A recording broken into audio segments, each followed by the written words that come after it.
Hey, welcome back to DX News, everybody. My name is Louis, and as always, we're bringing you the best and latest crypto news.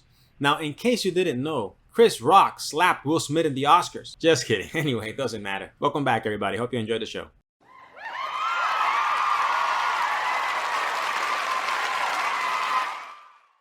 We're going to start off with an actual pretty cool news for several crypto communities. Now, XRP is pumping lately, and it's because the SEC appears to have finally thrown the hat, or thrown the towel, I should say. So it's a battle as old as David and Goliath. So it's been over 2 years since the leeches as the SEC decided to take down XRP because they labeled it as a security. Now it's kind of curious because you could have an entire money laundering operation right under their noses and they won't flinch. But as soon as you say the word securities 3 times, they pop up at your doorstep with a warrant. Anyways, they got so tired of this uphill battle that they decided to step back from XRP and find another scapegoat. And because of this, the price of XRP has pumped harder than 500 milligrams of Trenbolone with Viagra. So at the time of this writing, the price is up 44%. And here's a twist. The SEC hasn't backed out. But what's happening? Why is the price pumping? Well, they simply don't want to go to trial. And if they don't want to go to trial, it's because they know they're not going to win.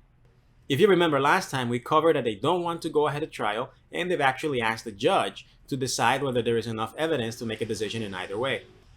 So because of this not going to trial, that's a lot of cause for celebration, and the XRP army is dancing around like Ewoks after the fall of the Death Star. And here's what they had to say about it. Filings show that the SEC is acting outside their legal limits, Ripple General Counsel Stu Alderati said in a statement. The SEC is not looking to apply the law. They're looking to remake the law in hopes that it can impermissibly expand the jurisdiction. Before the SEC got involved with us and ETH, XRP was the second most valuable digital asset ahead of ETH, he pointed out.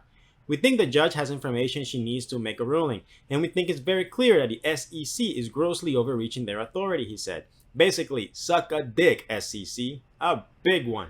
Now, he does make out a very interesting point. The SEC is really trying to push the legality of their arguments and the reach of their arms here. Now, a ruling in their favor actually sets a very bad precedent on what they can decide to really arbitrarily label as a security or not. Remember, there's a lot of crazies out there that are labeling this thing as part of a large conspiracy called ETHgate. And is it true? How far does this actually go? It's pretty inconsistent the way the SEC labels what is a security or not. Like Bitcoin and Ethereum haven't been. Even Stellar Lunas, which is one of the closest companies to XRP, hasn't been labeled as a security. So what's the deal?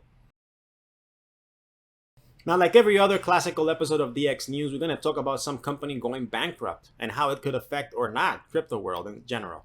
In this case, Compute North is down $500 million and filing for Chapter 11 bankruptcy. Compute North in February announced a capital raise of $385 million, consisting of a $85 million Series C equity round and $300 million in debt financing. But it fell into bankruptcy as miners struggled to survive amid slumping Bitcoin prices, rising power costs, and record difficulty in mining Bitcoin. Now, the filing is likely to have a negative effect in the industry. Compute North is one of the biggest data centers out there, and they also have agreements with other big crypto firms. The company has initiated voluntary Chapter 11 proceedings to provide the company with the opportunity to stabilize its business and implement a comprehensive restructuring process that would enable us to continue servicing our customers and partners and make the necessary investments to achieve our strategic objectives. Woo, that's a mouthful. So if stabilizing results in what Celsius is doing, and that is slowly draining the liquidity pool of its clients' money, while you just drag this out for as long as possible, fuck you. I have a question for you. What would the real Satoshi think about this? Like, this was supposed to, or Bitcoin I should say, was supposed to decentralize the financial system, and now you find these huge groups putting together hundreds of millions of dollars in order to mine Bitcoin. Or is this decentralization taking its place where anybody can do as they please and set up as big or as small an operation as they can? But it also centralizes the ability to set up an operation in the hands of individuals with that higher investment power. So that decentralization becomes centralized. What's going on? What are your thoughts about this shit? So there's finally a way for the COVID vaccine nanochips to get you.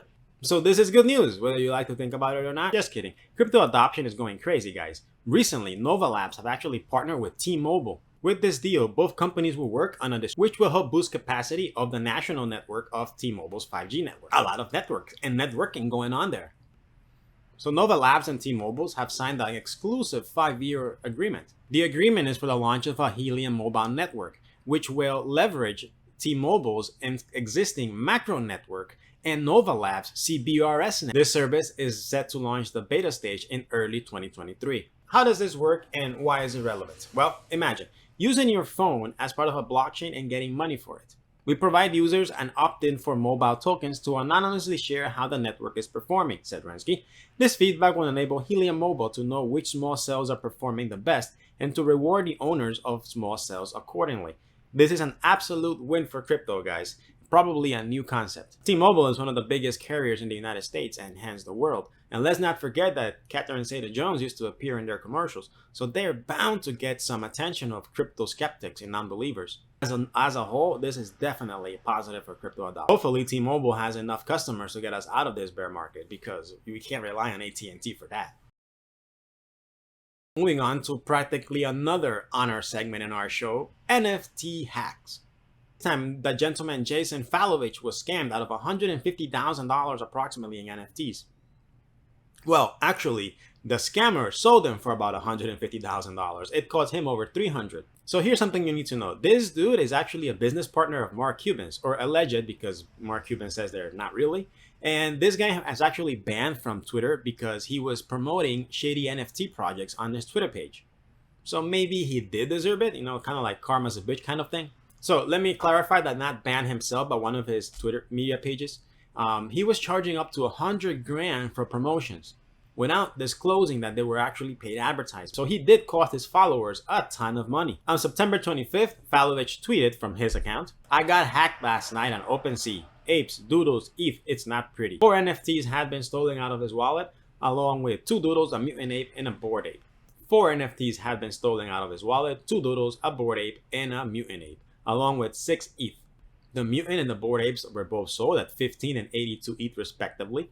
And with the floor price of the doodle, the hacker took away approximately $150,000. So I don't know what's up with monkeys and celebrities, but at least now Seth Green will have some company. I'm curious how long it'll take for Snoop Dogg and Eminem to join these two guys.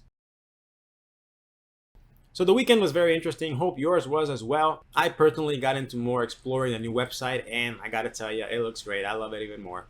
A lot of features that have been requested over the past 2 years are being implemented, and you heard that right, 2 years. How many crypto projects do you know that are still building 2 years after launching?